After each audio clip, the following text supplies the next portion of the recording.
Yes, girl. Smash. All right, we ready? I got to poop. Do it. No, we're good. All right. All right. Welcome, everybody, to the Dirty Murray podcast. Woo. As always, I got my buddy Ryan Scoggins. What's happening? And we have a special guest tonight in the house. Our good buddy, Cameron Rainey. That's Cameron Rainey for the lake folk. What up, Cameron? Good to see you. How you doing, man? Doing pretty good, man. Just chilling. Just chilling?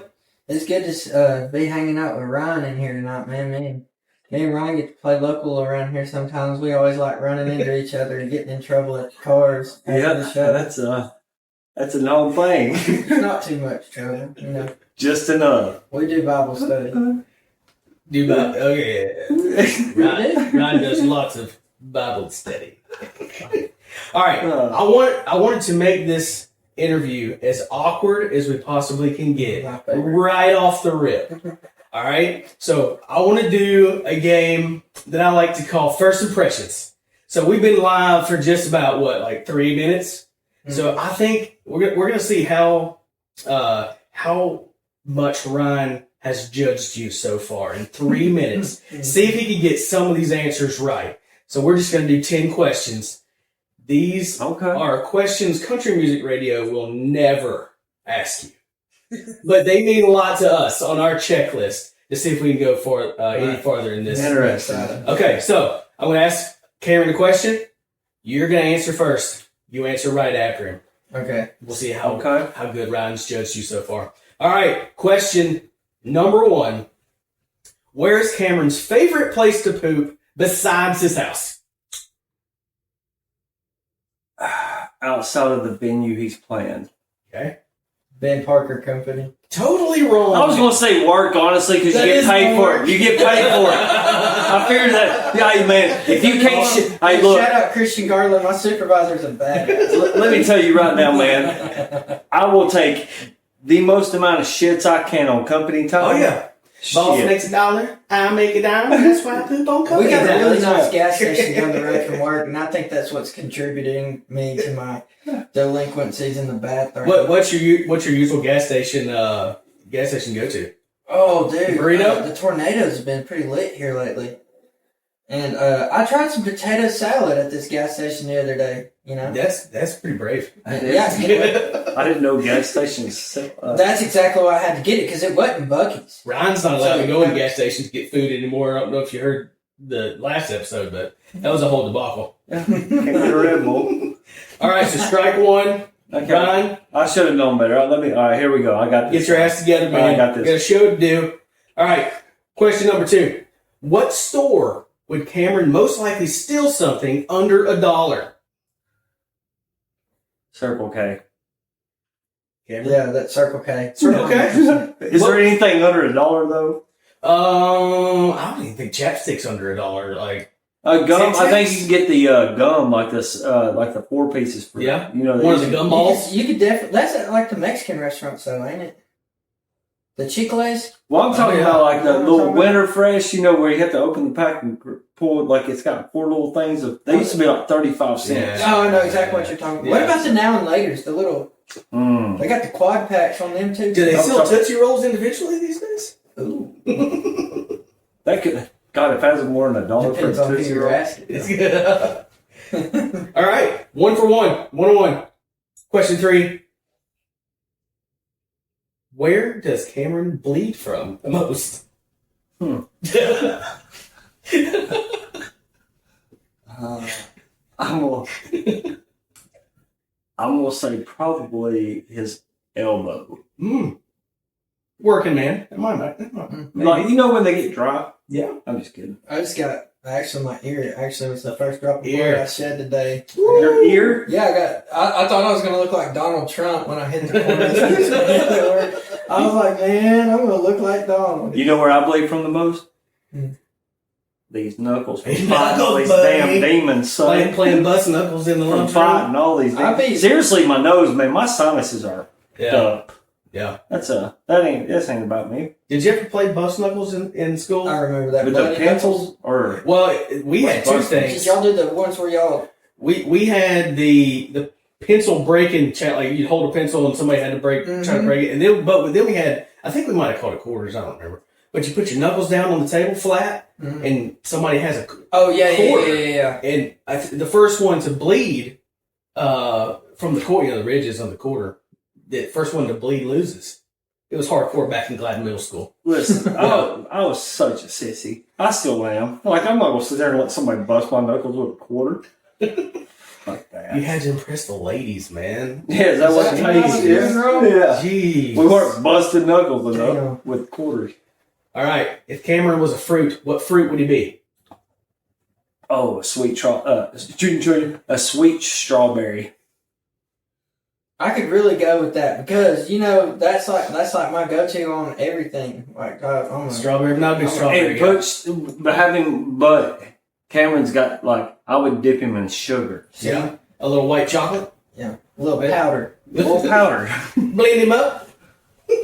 Should have said See where they put my name? They put my name on the wall at Crescent City Tavern. Like they painted my name on it right over the fucking 8-ball. Didn't Like what the fuck? Like that's great. His nosebleed. His nosebleeds. Yes, nosebleed section. Back to that question. I could understand if they had a green room or something. Oh yeah. So they legit painted it. Yeah, there's a mural out there. That's awesome. It's just like local artists and stuff that there's a couple guys on it. Ryan, why aren't you on the mural? I'm surprised if you wouldn't be actually. If you go look. I haven't played in Crescent City Yeah. since 2019 probably. Well, you could. I do open mics one Tuesday a month. I'll holler. Well, once I can drive. They're taking care of you now, man. They do. Susie's taking care of us. That's I nice. will say it. She's taking care of the musicians. Nice. All right. If Cameron and Jesus were a tag team, what would their tag team name be? Cameron and Jesus tag team. The Lord and the Sword. The Lord. I don't know. I've seen that X-rated film a couple times. Well, I'm trying to say. I don't know. Lord of Sword. What is it, The Lord Cameron? and the Sword. It'd probably be like the father and the prodigal son. I could see that 100%. I always said if I made a porn, it would be called The Penis Between Us. Jesus. Would you and what? Would you? No, I'm just. That sounds like something If that's I, coming like- out of the Jeffrey Epstein. Yeah, if I created the scenario that a porn would have, it would be called Penis Between Us. Okay. Thought about this for years, man. It's never happened though. This looks That's just kind a of weird close time. to That's it. a weird time to put in your porn statement when you're like, if we were I'm tag still team, steal that. we were Let's tag team with show. Jesus. I called this the casting couch before we started. It does look like it, man. All right, next question. Moving on. On what side does Cameron enter the shower? Backside, Faucet side or? but no, Okay. so you go away from the faucet. You get Okay. the furthest away to get in first. Does that make sense? Faucet side or backside? Backside. Backside. There we go. See, I gotta get in faucet side because by that time I'm cold and I gotta get in that warm as quick as I can. See, I'm used. Don't judge me. But That's fine. You do you. I'm trying to get steamed like a good crab bowl. And I'm in See, that's what I'm saying. Like, I want to run it for a second, get my clothes off, and then I'm going to step in the backside. That way, because that way you can feel the water hit you Yeah. a little. Like, you can kind of judge it how cold it is. 'Cause we just bought a new towel warmer, and that was a game Fancy changer. You got a bidet too? Well, the problem is though we don't have a plug-in that's near the bathtub, so you have to get out to get to the towel warmer, which completely defeats the purpose. Yeah, But it is pretty damn hot when you get it though. that's nice. Yeah. I would try a bidet though. I've never tried a bidet, but I hear they are. I'm telling you, as How many somebody times, lives in a bar. listen, there's sometimes, man, you have to walk 38 times. It never ends. It never, it's hearing like, Tony Hinchcliffe say it's game changing is kind of. listen. I'm telling. I heard you can get it for like $40 on Amazon. That's now. exactly. Hey, did you listen to the same podcast I listen? Yeah. $40. Y'all listen to the same Bro, podcast? I'm Is that the same dirty assholes? It's horrible. I make everything into a bit here lately, and I've even been doing like little comedy bits at my shows and roasting people in them. Oh yeah, Like you gotta diversify your portfolio, man. You know, You can't just be a musician. you got to do a little bit of everything. You gotta add a little The stuff. country singing, songwriting, rapping, comedian, you know, something like that. All right, we got 4 more. If Cameron was a woman, what would his name be? Oh, okay. Cammy. Cameron could be a girl's name, right? That would make a good trainee name. Cammy the Cameron Rainey. Cammy got Cam. Candy rain on Casting me. couch. Thank you. Right back to that casting couch. Candy rain on me. All right, next. If Cameron was king of the jungle, what animal would be his queen? The koala bear. Koala? I'm just kidding. What? Like, are we saying king of the? Koala's in the jungle. No, see, that's where I fucked up. Okay, let me think Where else here. would they be, though? Okay. What about an orangutan? Are they in the jungle? An orangutan? What I think about an Yeah. orangutan Yes, is it's a when jungle you book. I think there was an orangutan. there was I think okay. orangutan titty. Yeah. So they got that, and then they got those long arms they can wrap around you to hold you. Yeah. And I mean, just Pitching forward. Yeah. What would your choice be if you could choose Animal queen. your bride in the jungle? I hope. La Ja- Tigra. I hope Jane's somewhere. I hope Tarzan let Jane. I'm holding out for Jane. If Tarzan let Jane get lonely, I mean, I already know how to handle the situation. I got a song about it. Oh shit! It'd be like Murray County, man. Like so you've got Cameron and then Jane cheats on Tarzan with Cameron.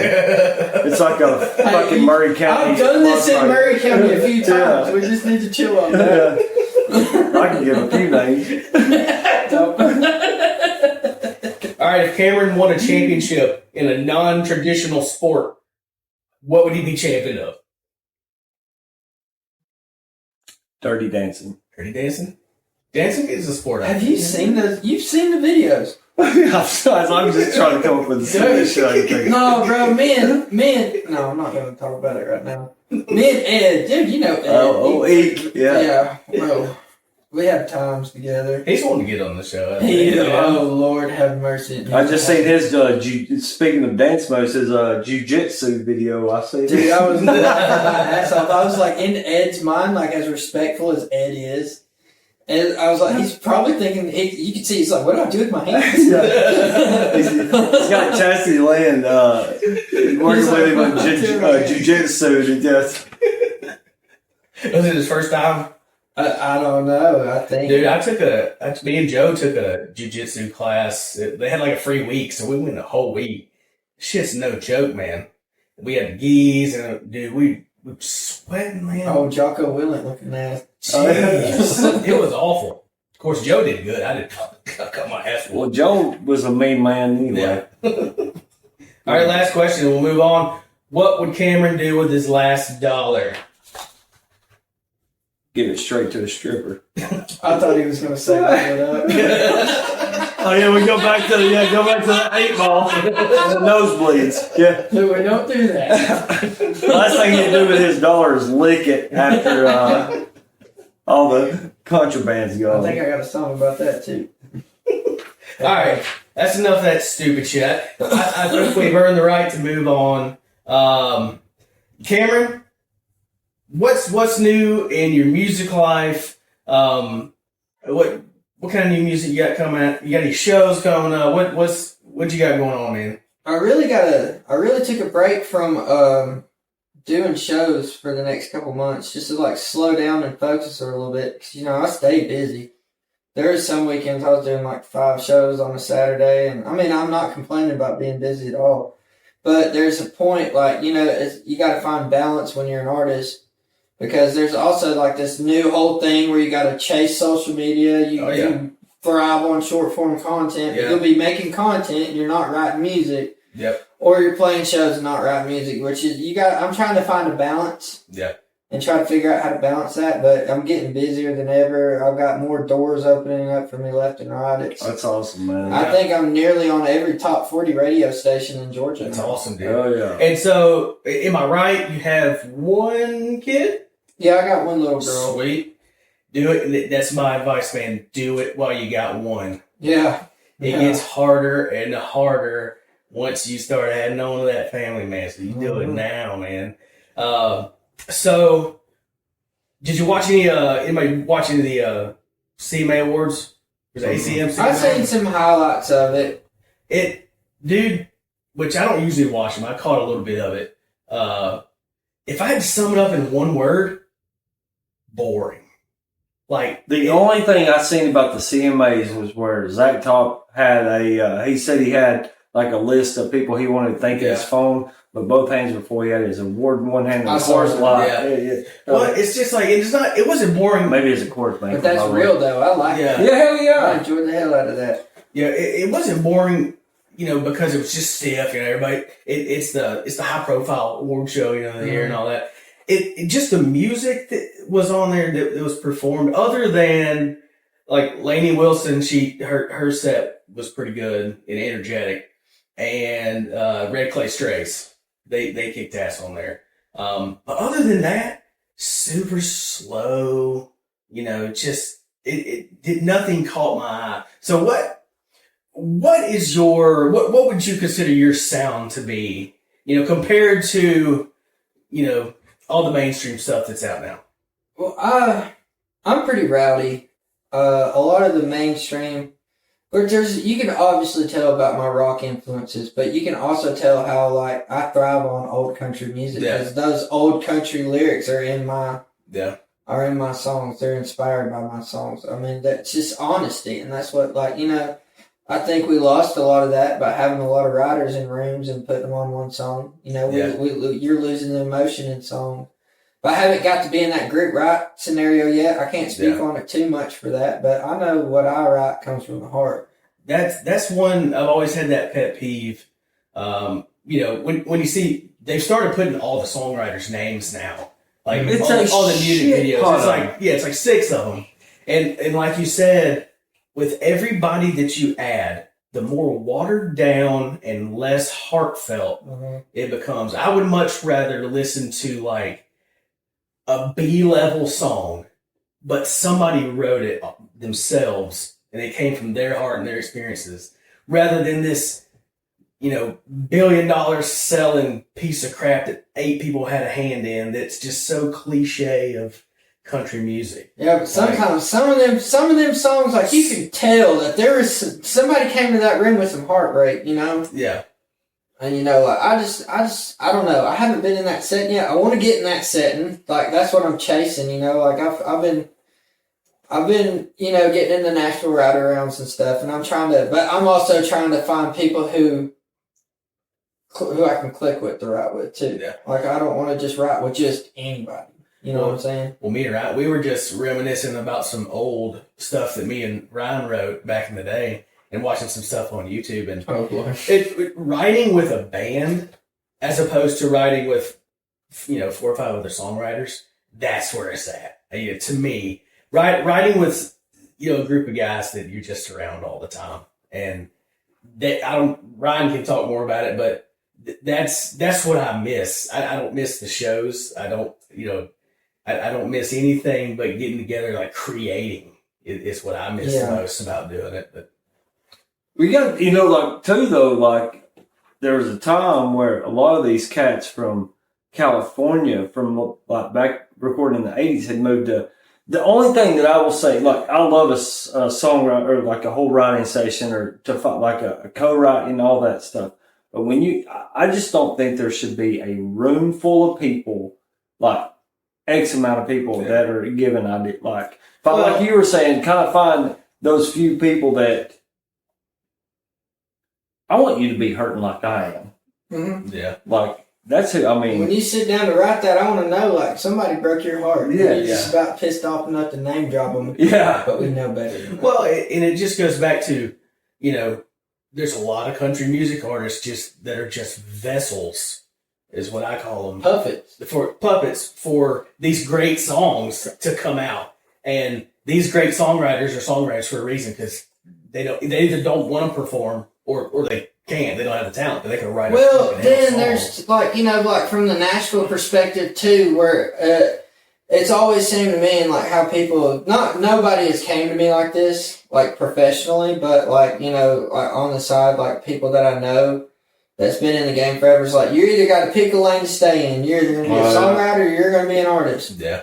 I'm going to be what the fuck I want to be. Yeah. I'm going to be Cameron Rainey. And I'm going to be unapologetically Cameron Rainey. Whether Cameron Rainey throws a rap out one week or Cameron Rainey throws out a gospel tune the next week. Well, and they don't, most people don't know just because. But that's what they do, though. They're like, segregate them off. They're like, okay, you can, dude, there's some songwriters in Nashville that, I mean, if you deep dive like I do, like I'm a sucker for a songwriter. Like if I find a good song that I like, I'll nerd out on the songwriters, and then I'll find the songwriter. Yeah. The songwriter releases music too, 9 times out of 10. Oh, yeah. And that's how you start. And like, you know, like if you go to like smaller artists like me, a lot of times, and you like, if you're on Spotify or Apple Music, you're listening to my music, you're going to pop up on some old. Yeah. See, that's one thing I like. I like to look at, you know, you'll have, let's say Apple Music, because that's what I use all the time. Or what Spotify is the same way, I guess. But like, so if Cameron Rainey pops up, one thing I will do, one of the first things I will do is scroll up to see similar artists. That is one of my big, like, I'm so into shit like oh yeah.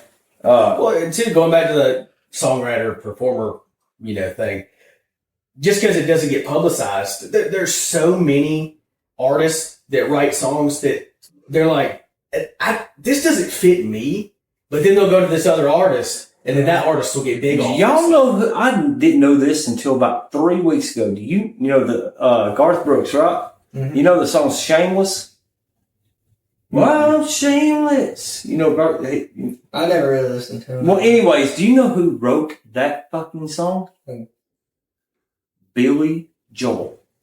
Has an album wow. Yeah. From 1980. Dolly Parton wrote a bunch of songs for the other people licensed. You got to think too. So, and everybody knows Chris Stapleton for what Chris Stapleton is. Yeah. His songwriting. Oh yeah. Dude, he's wrote for so many folks, man. He wrote Your Man by Josh Turner. Yep. Yeah, I like his version better than Josh's version. I was a fan of. I bet we'd like in Steel Driver days. Oh god. He was making Darius Rucker richer. Yeah. He didn't make him rich, but he made him rich. I didn't know I needed you so. He had a good performance. He had a couple performances actually on the award show last night, and he always brings it. You know, he deserves everything. Shout out to Lainey Wilson for singing. Dude, with the way she started that, she did good on that. I did see a video of that. She killed it on that. Yeah. She covered it. Not many people can cover Chris Stapleton and do it good. What did she do? Did it. She, what song was it? It escapes me, but yeah. But is it Chris Stapleton? It's a Chris Stapleton song. Okay. I bet I can gaggle it and see it. Yeah. I watch so many videos. It's just everything kind of runs into each other. So, all right. So you got your music. Tell me about your childhood. Was there any music growing up that kind of sparked it? Really, where I got creative with it was when I found Nirvana, man. You know, I always grew up around gospel music and country music, but when I heard Nirvana the first time, that feedback just hit my ears, just hit them right. Yeah.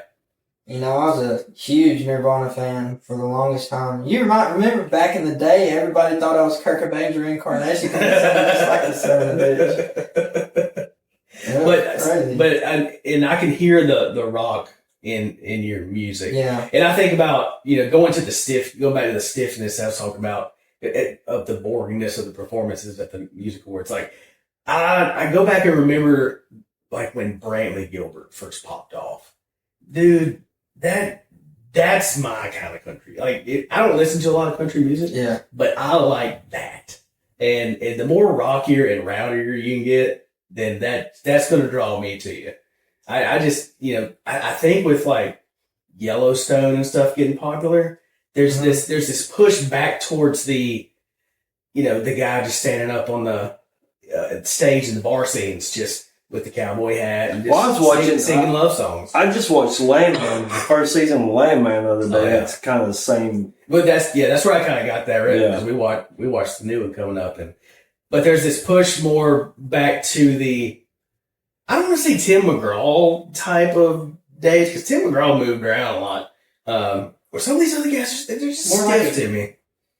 The way I kind of see music shifting, and country music for sure. But one thing about me is I've always said, I got to be an artist, because like I'm too rock and roll for country.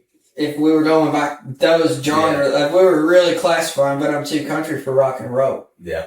But I'm blended by. I really list Young Dolph as one of my songwriting inspirations. Yeah. You find somebody more clever. Yeah. I hate somebody asking. He's the king of the hook. He has got some of the best hooks. Oh yeah.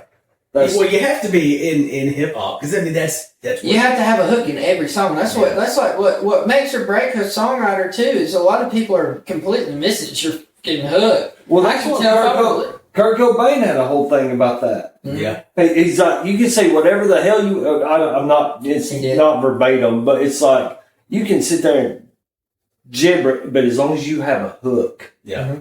Oh yeah. Nobody music first, then lyrics. Yep. That's also what Kurt. And I live by that. Yeah. Well, music and simple chord progressions and simple melodies. Keep it simple. I can barely play a guitar. Unless you're into like, I'm a big like Avenged Sevenfold fan and stuff like that. That stuff's not simple. Yeah, but it's good. But so all right. So did your parents have any kind of is it your dad that's like a pastor? Yeah, my dad was a pastor. His dad he played banjo, from what I was told, and my mama's daddy, he played guitar and he sang, and his wife, my granny, my Nina Carolyn, her whole family were writers. Cool. Some of them even got some publishings, or I think my Uncle Jerry actually published a song in Nashville. So I was like, well, y'all really did get together and just have the perfect blend, for... Yeah. Some of my favorite memories were my parents. My mom played keyboard and my dad played the drums in a band. Just throughout my whole childhood. And, dude, my fondest memories... Together? Wow. Yeah. That was lit. Yeah. My mom was keyboard. I've never known that. My mom was keyboard. I still got like... I got friends like that. Hannah and Warren Nichols, they play bass and piano. Huh. Yeah. But like, I just remember being in their band room, and it was just, you could see anything. It was just total smoke infested. The house was just rattling for hours. And that's rock and roll. And so... Yeah, and I did not know that about your mom. Yeah, I don't know what happened. I took up sports. Sports was my thing up until about 15, and then I quit baseball and took a guitar class in high school, and I had to buy my first guitar for it, and then just the rest is history with my music. Never went back to sports. But is there a time or a moment where you did something like for yourself in music that you something clicked? Like, I kind of want to get a little bit more serious with it. I mean, something you might have posted that got some traction, or at what moment did you say, "Hey, I kind of want to take this a little bit more seriously"? Well, I mean, it kind of started when I was young, to be honest. I mean, we just had a church service when I was probably like 6 years old, and there's a minister there, and he was praying over everybody. He was prophesying over people. Like, I came up Pentecostal and everything, and he said, "You're going to be a songwriter one day, and you're going to sing in front of thousands of people." And he said, "You're going to be a musician. It's going to come so naturally to you." That's awesome. And that's word for word what happened. Yep, that's all. So I grew up big time in church. My grandpa was 93 years old, still leading the choir every Sunday and Wednesday. One thing he says is he wants to he hopes the good Lord takes him out singing. He wants to be leading choir or singing in the choir, and he said he wants to leave here singing just so he can. And so, did you? Because I grew up singing like me and these two other guys singing little songs in church. Did you sing in church and all that? Oh yeah, my parents told me they had me singing before I could really talk good. They was like, you sang your first funeral when you was 4 years old. Wow. I'm telling you, man, church. My parents came up. My parents were a lot older too. Though. Like they came up old school. I think some of the best music I've ever heard in my life's come out of church. So yeah, sure have. I mean, God, my first. That's where I learned how to play. Yeah, I'm telling you, the man. first time any of my music or our music got played in public. Was it Brittany's grandmother's funeral? Jesus. We wrote Pauline. I don't know this either. Well, we recorded Pauline at my dad's, and her grandmother on her dad's side is also a Pauline. Oh wow! So her dad wanted to play that. It's so awkward, man. Was it Pauline about a girl? Pauline was about my grandmother, and then probably one of my favorite songs that we did. Yeah, I wrote about her, but this is 10 years before it. Brittany's grandma died, so it kind of. This is 15 years ago. Oh yeah, this would have been 2011, 12. Yeah, I mean, a long time when ago. we wrote that, but that was the first time I've ever heard our music played out in public. Was that? I did not know that. I did not know that song was played there. I'll tell you a wild story that I had. Me and Ed. Before I started putting out music, Ed told me, he's like, you know what we should do? He's like, let's add everybody on Quick Add on Snapchat. So before music comes to out. jump in, all right, tell everybody who Ed is real quick. Edward Eaker, Eat the Freak. Shout out my boy. He is a sauced up white rapper. From I love Ed. I can't say anything about white rap. Ed's a good He's one cat, of my favorite. Yeah. He's definitely sauced up and seasoned. All right, you can continue. And he is an energy. He is. Man. He is an Dude, energy. He is a vibe. I love that boy. You can't have a name like Eat the Freak and be dull. When you have him on here, make sure you ask him how he got that name. I kind of forgot where I was at. Oh, the death thing. Yeah, he told me, he's like, well, add everybody on your Quick Add. We're going to try this out, And it helped. We got streams everywhere, all over the place. But, I had all these people added back on Snapchat, and I just flipped through the stories. And, I see hospice coming in to pick up this body, and my song Turn the Other Cheek playing in the background as she's recording. I'm like, I was like, well, this is kind of cool, yeah. But, okay, I don't think this is what I was talking about. I'm glad you relate to it, However it can. However it helps, man. That's just like that's been my main whole goal when I set out. Like that song's really what took me off. Yeah. But when I set out to write that song, it was a Christmas present to my family. My dad had just passed, and I recorded it. And I remember my sister's like, "I'm not going to listen to it till it comes out." And I was like, "Man, I really poured that was my first song I'd really written in years too." Yeah. And for it to be as powerful it's crazy. I remember waking up the next day and I had like an iPhone 10 and damn thing was freezing up, bro. There's so many notifications. I have a whole music I've been there page. for a totally different reason. Yeah. My shit video that's about busted my phone up with. Have you seen the viral thing that happened? Mm-mm. Good. Don't. I just about went viral on TikTok a couple weeks ago. I was about to. Okay, this whole Caitlyn. I don't know who the hell this Caitlyn. What? Who's this Caitlyn? I don't know. I know something about a chicken finger. I googled her a little bit before the show. I even because I seen a post and then Michaela Hembry or whatever from the Unhinged podcast. I remember she had tagged you, another girl from Dalton area. And I was like, I don't think I've seen it. Well, anyway, it was a post from the original post you'd done toward this. What is this story? Because what happened with her? I tried to look it up, and her and this guy going back and forth. All right. She is sexy as shit. Yeah, well, I bet I look gay as fuck reposting off her shit for the past year. Hey, man. Shoot the shot. Hey, yeah, you know, I was gonna honest to God, like, you know, like, I've always called her to myself and like my friends the final boss of single moms because she's bad as fuck. Is she just like a TikTok? I mean, We're friends on here. I doubt she's gonna pop in, and she followed me back. But yeah, I love her content, dude. I just love watching her little dances and shit. Like, she's a good mom, it seems like. And then you know me, like I say what I think. We was talking about that, and I was just sitting down. I'm flipping through. I think I can remember when she started dating this dude. I was like, sucker. Yeah, he was even in my comments talking some shit in my comments. Like, I ain't worried about him. It's just he's trying to post some screenshots about her texting him. And I was literally going to go on there and comment, like, if you listen to my music, you'll realize I don't give a fuck about your screenshots, bro. It's like, have you listened to Let Her Get Lonely? The hook in that song is, she's waiting on her man to leave. I'm waiting on that he's gone text to pop up. Said he'll be gone a few weeks. We can get 2 a.m. tangled up.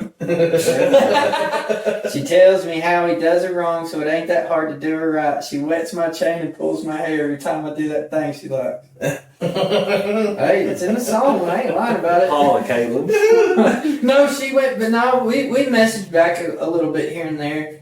And I did reach out to her, like, you know, like, you could see, like, she was wanting to talk to me for the fans and stuff, you know? Yeah. And, like, obviously. Because that one video you posted on TikTok or what, I mean, people were just fucking. And thank God I used my fucking song for it. Yeah. Dude, that's put my streams through the roof. And I'm thankful. And it's given me a TikTok boost, too. I still got to figure out how to do it, but, yeah, I mean, like, I DM'd her. I was like, look, don't think I'm trying to pressure you into talking to me. And I really did. I reached out to her. I was like, I understand how it is. Yeah. I was like, I ain't never dated nobody more popular than me.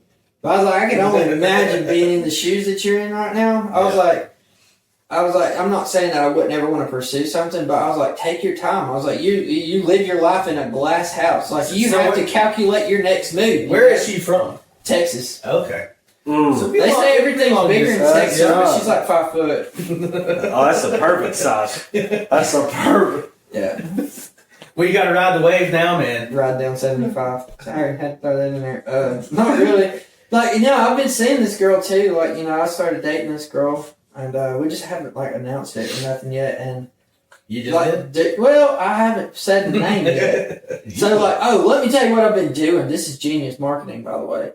So, like, I've been noticing I get more peaks and like views when I post her, but I do not post her face.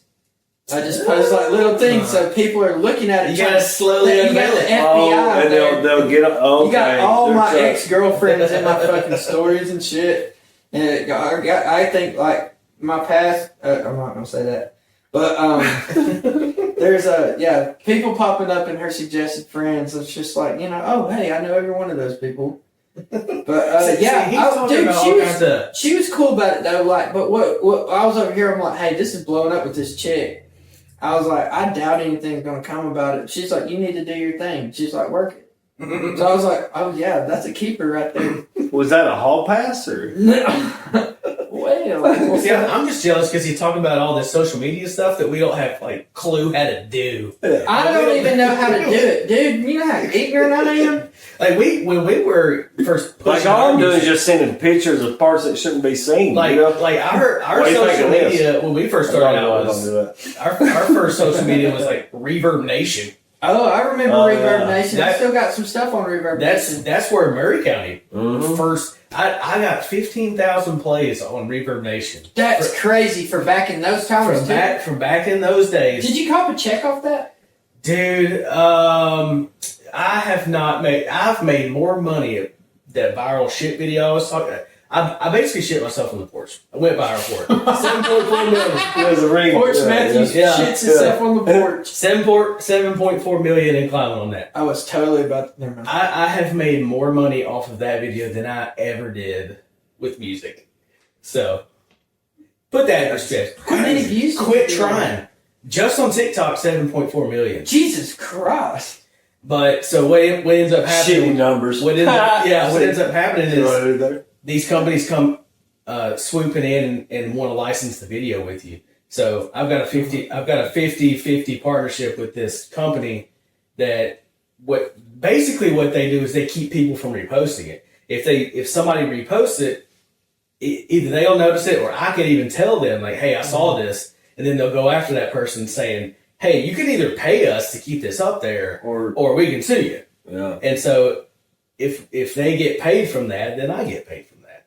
So I've made, just from that video, I think I've made like $1,600. That's pretty cool. But so that shit. But yeah, 15,000 plays on Reverb Nation back in the day. I knew that was my moment of, I asked you, like, what was that moment where you thought you might? Yeah, Reverb Nation, man. That was my moment when that shitty site. I mean, like, started pursuing it though, like, I don't really, if it's really, I was, when I was with my daughter's mom, I didn't play music for 5 years, and I felt like I was lying to myself not doing it, Yeah.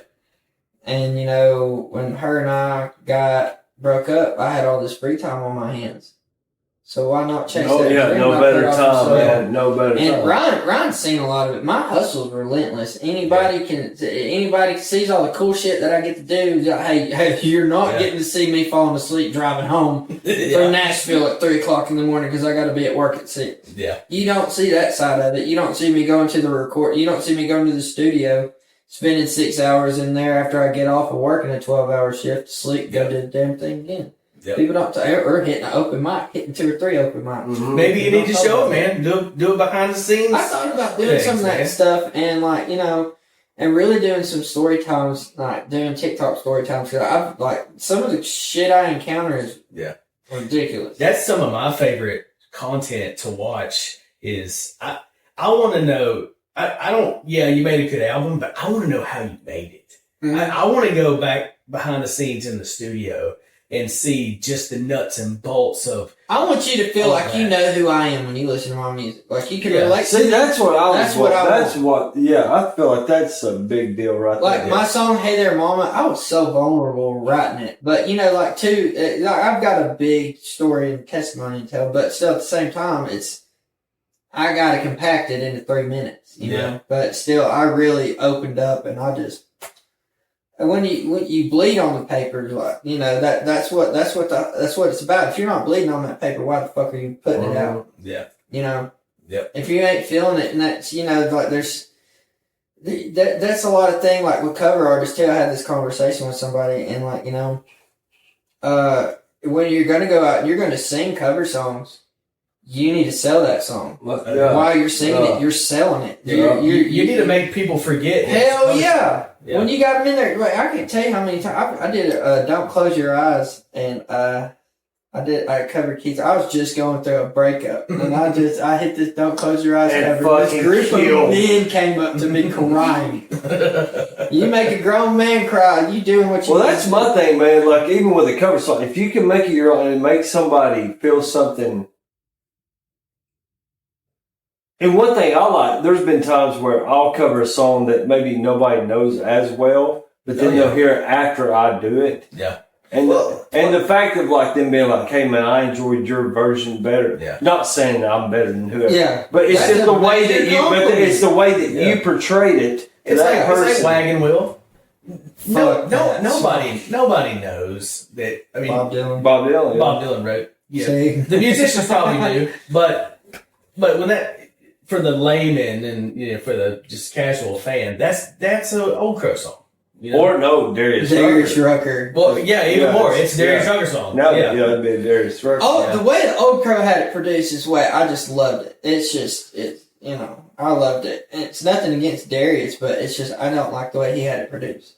It was too produced. It's overproduced. Yeah. There's so much I've been thinking praise and worship music is overproduced. Amen to that. And I will tell you, they get too caught up on cutting out a record, and I feel like a lot of anointing is produced out of these records. But when I've been listening, there's still some where it can escape it. Like some of them, they just can't escape, or they make sure it's in there. I don't know. I'd like to get behind the scenes of it, but you know what I'm talking about. Mm-hmm. But when you listen to Elevation, a lot of Elevation worships, all their stuff's like live music. and you're not lacking anything. So Right. like, especially like with Elevation, I listen to their live versions, and it's just you're just getting more out of it. And that's what I listen to music to get something out of it. I don't listen to it to just listen to it. I listen to it to get something out of it, and I write it to put something into it. Yeah. I've always said this. I live my life 3 minutes at a time. Yep. I got a question for you. I got an answer. So when we talked about hip hop a little bit, Mm. and I think something that happened with technology and hip hop is it became too easy for people to make music. And basically anybody with I don't know about that, but AI's doing that shit right now. They need to shut that shit the fuck down. Anybody with a laptop or even a phone can make a hip hop song, back in the day, and still now. So SoundCloud. do you see a bleed over into country music with stuff like that? Because I know there's all kinds of, and I've even done it myself. You can go buy country beats and put lyrics to them, and I've come up with some badass music. Yeah. But do you see that big, becoming a problem? What are you saying? Using like back? Well, I don't know. Basically, like with hip hop. If you buying backing tracks type of shit? Yeah. You're going and buying back tracks and writing lyrics to it, and okay, that's how hip hop's been. I personally don't think there's anything wrong with it until like how many other people are doing that same. You know what I'm saying? Like that's where my problem is. Facebook hits me with copyrights on my own shit. Dude, I've had that twice on YouTube. My own fucking song. They're like, no, hey, you gotta share money with yourself. Okay. But I with hip hop, it really muddied the waters and made you really it was harder. It was harder to think find that they could be a rapper. Yeah, it was harder to find the good shit because there's all this other shit around it. So I feel like there's some bleed over to that with country music now, and maybe even rock now, because I mean sometimes I don't know what is produced on a computer and what is hell, live. you can go on your fucking phone now, brother, and say, like, go into some of these apps, like he just said AI, and say, I want a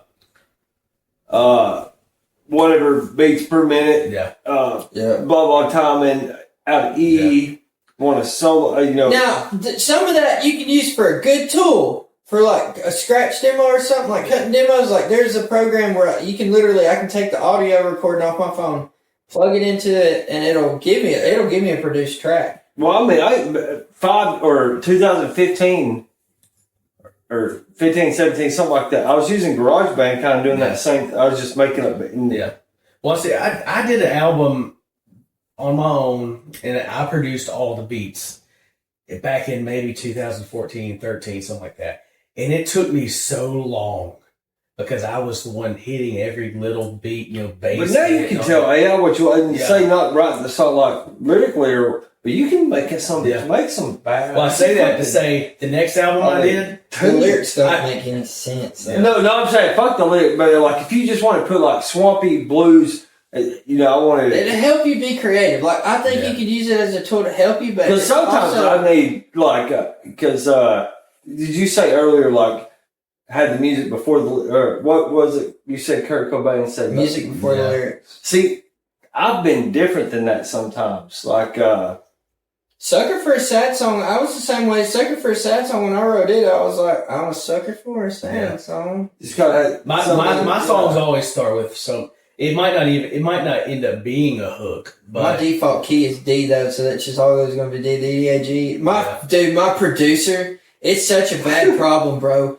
And we did One and Lonely right after we recorded Turn the Other Cheek, and then while I was in here singing One and Lonely, fucking T-Max out in the control room singing Turn the Other Cheek, and I'm like, man, fuck. And then I released them, and then and so when Sucker came around, Sucker was saying, and then the phrase, throw a cape, I want it. But at the same time, I still just kind of But here's the question.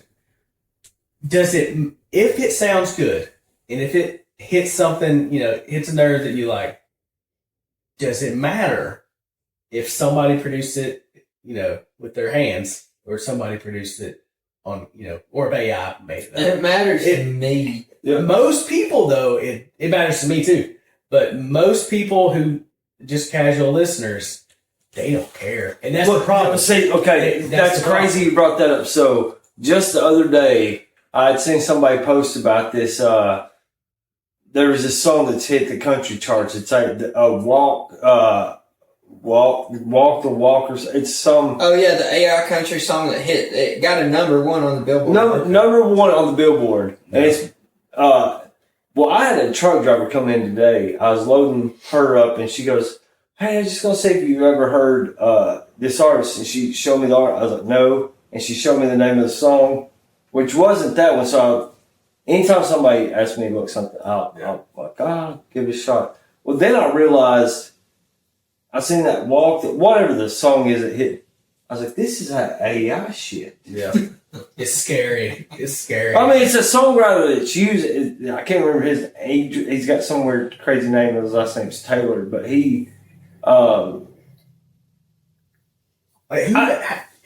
does the money part of an AI song? That's what. But no, you can go on to like some of these apps and put your own lyrics, tell what kind, whatever, and then you can publish it. Yeah, and it'll the songwriting's different, but like if a computer is making, you can't put feeling. But no matter what's going to happen, you cannot put feeling in it. No, you can't. An AI don't feel what we have felt. Yeah, AI doesn't have a divorce and a drinking problem. No.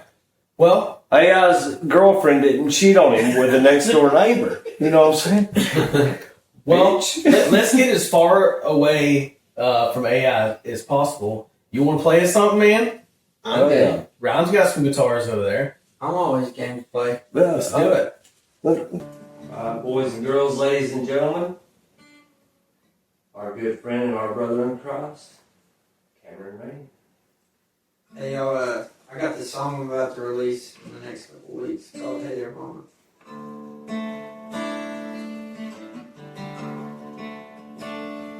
Hey there, Mama. Yeah, I really did this time. Took a few steps over the line, kicked dust up in my boots. Hey there, Mama. I know that I drank more than I should, but I'm trying to drown these things, but it ain't doing no good. I lock myself inside a self-inflicted hell. I don't know what's going on here lately, but I just ain't been myself. So next time you say a couple prayers for me, ask him to make me the man I need to be. Now, I'm sorry, Mama. Yeah, I knew I was too drunk to drive. Barely kept it between the lines and swerved all over the road. I'm sorry, Mama, for keeping you up all night, always worrying about your son, and just praying he'd do right. I lock myself inside a self-inflicted hell. I don't know what's going on here lately, but I just ain't been myself. So next time you say a couple prayers for me, ask him to make me the man I need to be.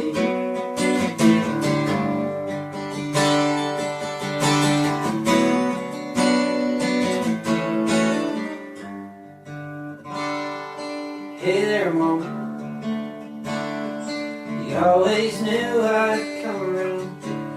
Let the wild out and settle down, and came right back to my roots. I love you, Mama. Thank you for staying up all night, always keeping me in your prayers, and whatever reason I'm still alive. They got me out of self-inflicted hell. I really gotta go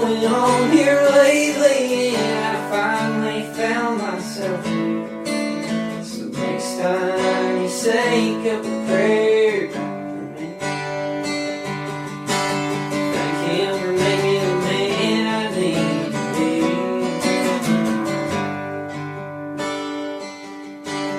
Thank him for making the man I need to be. I almost did that to my dad, Mom. Well, you know.